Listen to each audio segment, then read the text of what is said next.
Hi everyone, Brett McCrae here with your Northern Ag Report. Yesterday, the Department of Agriculture made available $10.7 billion in clean energy grants and loans for rural electric providers. DTN's Chris Clayton reports that the Biden administration is calling the funding the single largest investment in electric power for rural communities since the Rural Electrification Act in 1936.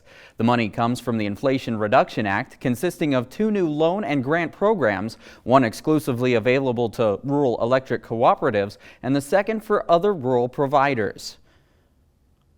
A recent report from CattleFax found that both beef imports and exports were down for the U.S. in the month of March compared to a year earlier.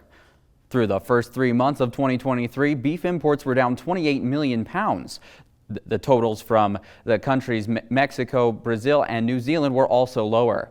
In the first quarter of 2023, beef exports were down 67 million pounds, or 8%. The trend is driven by declines in markets for South Korea, China, Taiwan, and Canada.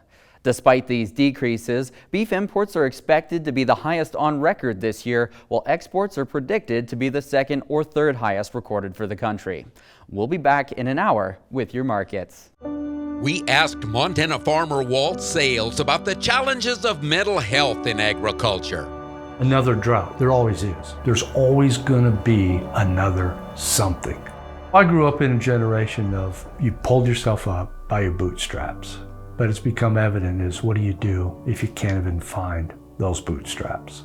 If you need to talk to somebody, go to beyondtheweather.com for free counseling for Montana ag producers.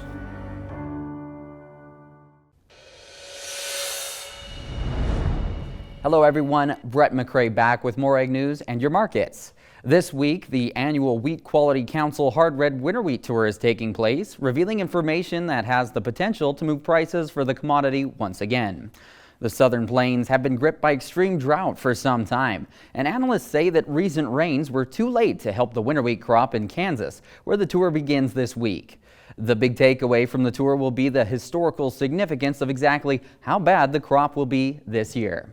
The tour will reveal to the market exactly how severe an effect that drought has had on Southern Plains winter wheat.